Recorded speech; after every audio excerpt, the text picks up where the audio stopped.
Miércoles 26 de junio de 2024.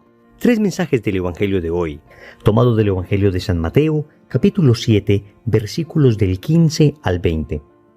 En aquel tiempo, dijo Jesús a sus discípulos: «Cuidado con los falsos profetas.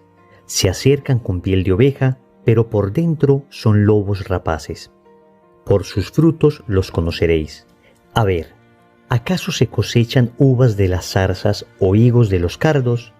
Los árboles sanos dan frutos buenos, los árboles dañados dan frutos malos. Un árbol sano no puede dar frutos malos, ni un árbol dañado dar frutos buenos. El árbol que no da fruto bueno se tala y se echa al fuego. Es decir, que por sus frutos los conoceréis». Palabra del Señor. Gloria a ti, Señor Jesús. Hoy el Señor nos habla de los falsos profetas. Y vamos a sacar tres bellas enseñanzas de este Evangelio que tienen una aplicación muy práctica para nuestra vida. Primero, ¿cómo reconocer un falso profeta? Segundo, por sus frutos los conoceréis. Tercero, una terrible realidad. Vamos con el primer punto. ¿Cómo reconocer un falso profeta? El Señor ha dicho que Él es el buen pastor, y como buen pastor cuida sus ovejas. Por eso nos va a advertir de una clase especial de peligro. Ya sabemos que el lobo es el peor enemigo de las ovejas, pero acá el Señor nos está hablando de lobos vestidos de ovejas. He allí el peligro que entrañan los falsos profetas. El Señor comienza a decirnos las características de este falso profeta. En primer lugar nos dice, cuidado, es decir, son peligrosos. Y es que en ocasiones en nuestras comunidades católicas, en nuestros movimientos, en nuestras parroquias, nos falta el discernimiento de los espíritus. Hay que reconocer que en muchas ocasiones, desafortunadamente, hay personas malintencionadas que quieren hacer daño. Y a veces nosotros por ingenuidad no logramos hacer ese adecuado discernimiento.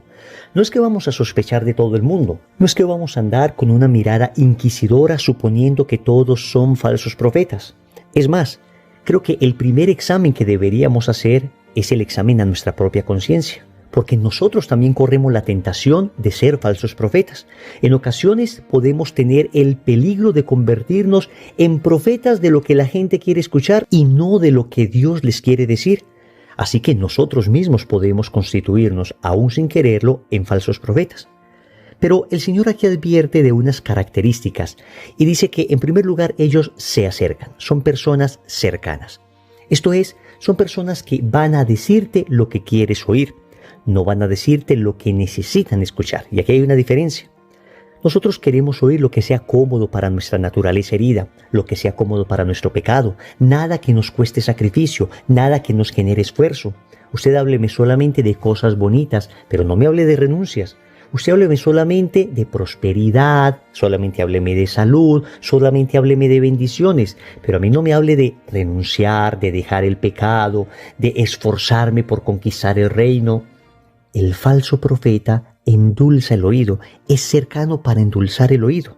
Dice el Señor que se acercan con piel de oveja, es decir, parecen una cosa, pero luego dice, por dentro son lobos rapaces. Es decir, parecen una cosa, pero son otra. Y acá lo increíble es que dice que son rapaces. ¿Y quiénes son los animales rapaces? Aquellos que roban, aquellos que buscan su interés, aquellos que dañan, aquellos que hieren. Entonces, estos falsos profetas no solamente parecen buenos, sino que además, al hacer daño, buscan exclusivamente su propio interés. Su interés económico, su interés de poder, de soberbia, de vanidad, su interés de placer, abusar de las personas. Y esto, queridos amigos, no solamente en el plano de lo espiritual. Nosotros también tenemos que aprender a discernir en las personas que nos rodean quiénes son lobos rapaces. Quiénes son personas que en realidad no nos están haciendo bien, que parecen cercanos, que están vestidos como ovejas, pero en el fondo nos están sembrando malos pensamientos, malos sentimientos, malas ideas. Pensemos en aquellos amigos que nos incitan a la venganza, que nos incitan a la infidelidad, que nos incitan tal vez al licor, a la droga, a los vicios. Son personas que parecen cercanas, son personas que parecen que fueran de los nuestros, como otras ovejas, que parecen que nos quisieran, pero en realidad son lobos rapaces, que lo único que buscan es dañar nuestro corazón. No estoy diciendo que odiemos a estas personas, estoy diciendo que oremos por ellas, supliquemos la conversión de ellas, pero claro que nos debemos alejar de este tipo de gente. Y si por desgracia nosotros somos aquel tipo de gente, nosotros somos esos lobos disfrazados de ovejas, entonces amigos, a convertirnos radicalmente, porque el Señor nos llama falsos profetas. Segundo, por sus frutos los conoceréis. Y aquí el Señor da otro criterio importantísimo. Los frutos de una persona. ¿Qué vida refleja esa persona? No solamente qué dice. Hablar bonito es muy fácil. Decir cosas bellas que endulcen el oído es relativamente sencillo. Pero vivir aquello que se dice, ser coherente con aquello que se predica, he allí el reto. Y solos no somos capaces, necesitamos de la ayuda de la gracia. Pero en último término, estos frutos son los que van determinando quién es la persona. Y no me refiero a frutos aislados, me refiero a frutos permanentes. Y esto es importante, porque en ocasiones nos engañamos cuando vemos una persona que hace una obra buena puntual, hace algún acto bueno aislado, pero su vida no es consistente, sus frutos no son permanentes, no permanecen esos frutos. Es decir, no ves que esos frutos florezcan de manera continuada en la persona, sino solo de manera aislada. Aquí cuando el Señor habla de frutos, se refiere a una vida abundante de frutos, no de frutos aislados. Amigos, frutos aislados, es decir, algunas cositas buenas, tiene cualquiera. Cualquiera de nosotros puede tener algunas cositas buenas. Y podríamos decir, estos son mis frutos. Pero acá el Señor habla de frutos de santidad, de frutos de virtud. Y aquí hay un principio espiritual que se esconde detrás de esta frase. Y es que el hacer refleja el ser. Lo que yo hago refleja lo que yo soy. Y a este propósito decía Santo Tomás de Aquino, el hacer sigue al ser. Es decir, yo debo cultivarme en la vida espiritual para tener frutos de vida espiritual. Nadie da de lo que no tiene. Un corazón sano produce obras sanas. Un corazón enfermo produce obras enfermas. Y si hasta ahora hemos producido obras enfermas, y si hasta ahora nuestros frutos han sido escasos o malos, entonces lo que debemos hacer es sanar ese corazón, acercarnos al único que nos puede dar la savia suficiente para poder ser sanados y para poder producir frutos en abundancia y permanentes. Por sus frutos los conoceréis. Cuando lleguemos al cielo, ¿qué frutos tenemos para mostrar ante Dios?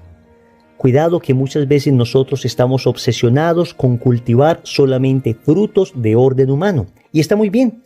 Éxitos profesionales, éxitos académicos, aplausos de las personas. Está bien que tratemos de progresar en la vida. Alguna persona me escribía en una ocasión si era malo que él quisiera ser exitoso. Yo le respondía, no es malo que tú quieras ser exitoso. Siempre y cuando la búsqueda del éxito humano no se constituya en un obstáculo para el éxito divino. No puedes sacrificar los frutos espirituales por los frutos meramente humanos.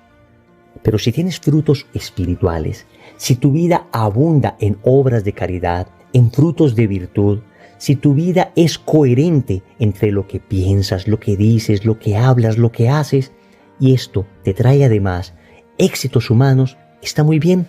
Aprovecha estos éxitos humanos para ayudar a la mayor cantidad de personas posibles, para llevar a Dios a la mayor cantidad de personas posibles. Pero si el fruto humano te desvía del fruto divino, entonces cuidado, no vas por el camino correcto. Tercero, una terrible realidad. Concluye el Señor en el Evangelio diciendo, el árbol que no da fruto bueno se tala y se echa al fuego. Son fuertes estas palabras. Y a nuestra sensibilidad occidental le cuesta dificultad entender a un Jesús que también habla de manera radical. Decía San Juan de la Cruz, al atardecer de la vida se nos examinará en el amor. Llegaremos a un juicio.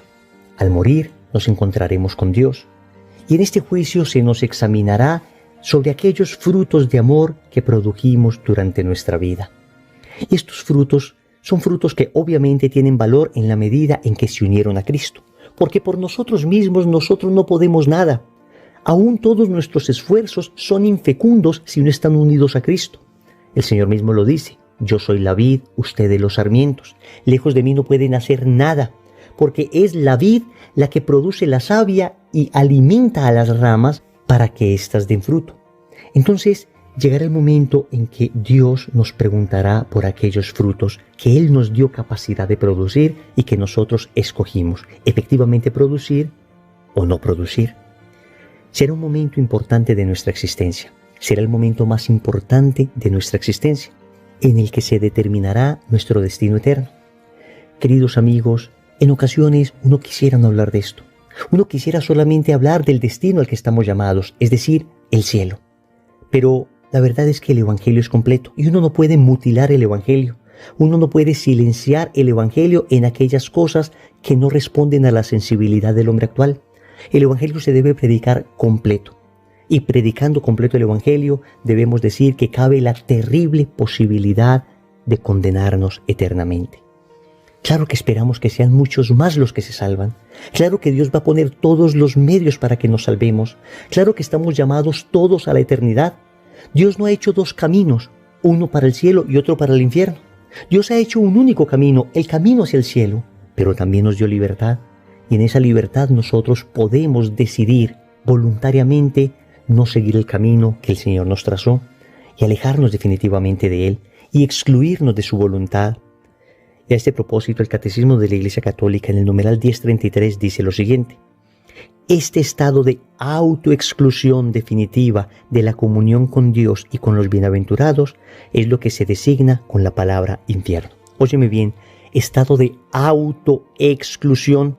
Soy yo en mi libertad quien me excluyo del reino. Y el infierno existe porque existe la libertad, porque Dios no puede obligar a nadie a estar eternamente con Él, porque cuando se ama se da libertad. Y Dios, al darnos libertad, nos da la posibilidad de escoger si queremos vivir llenando nuestra vida de frutos espirituales para presentarnos ante Él llenos de estos frutos, o si queremos vivir de espaldas a aquello que Él nos pide, teniendo desde ya una vida desgraciada. Porque quien quiere vivir para condenarse, empieza a vivir el infierno desde la tierra y terminar finalmente lejos de Él para siempre. Que este Evangelio sea un llamado urgente a nuestra alma para transformarla, para acercarnos radicalmente a ese Dios que nos ama, para dejarnos abrazar por su amor, para dejarnos sanar por su misericordia y para un día podernos presentar ante Él llenos de frutos espirituales. Oremos. Amado Señor, te suplicamos hoy de nuevo la fuerza del Espíritu Santo para poder discernir adecuadamente y no dejarnos engañar por falsos profetas. Pero también te suplicamos que cuides nuestro corazón para que nosotros mismos no seamos esos falsos profetas. Que tengamos frutos abundantes, frutos de eternidad, frutos que no solamente produzcan aquí en la tierra, sino que produzcan eternamente en el cielo. Finalmente, Señor, te suplico me concedas toda la lucidez que necesito para cuidar mi salvación con temor y temblor. Señor, dame lo que me pides y pídeme lo que quieras. Amén. Recordemos entonces, primero, ¿cómo reconocer un falso profeta? Segundo, por sus frutos los conoceréis. Tercero, una terrible realidad. Compromiso. Vamos a pedir en el rosario de hoy la gracia de dar fruto abundante. En el nombre del Padre, y del Hijo, y del Espíritu Santo. Amén. Amigos, empezamos este miércoles, 26 de junio de 2024, la novena a Nuestra Señora que desata los nudos. A través de mi canal de YouTube, a las 10 de la noche hora Colombia, miles de personas nos uniremos a orar por tantas intenciones. Créanme que le he tomado una enorme fe a esta novena, porque prácticamente todo lo que he suplicado, siempre sometido a la voluntad de Dios, por supuesto, todo lo que he suplicado a través de esta novena, el Señor me lo ha concedido. La Virgen sabe desatar esos nudos en los que nosotros nos metemos. El primero y peor de los nudos, el pecado. Por eso la primera intención siempre de esta novena es pedirle a Nuestra Señora que nos ayude a salir definitivamente del pecado. Pero además tenemos tantos nudos en nuestra vida, nudos que nos amarran en este momento, y necesitamos orar y suplicarle a Nuestra Señora ayuda. Por eso, a través de mi canal de YouTube, 10 de la noche hora Colombia, los espero. Que la gracia de Dios sea con ustedes. Bendiciones.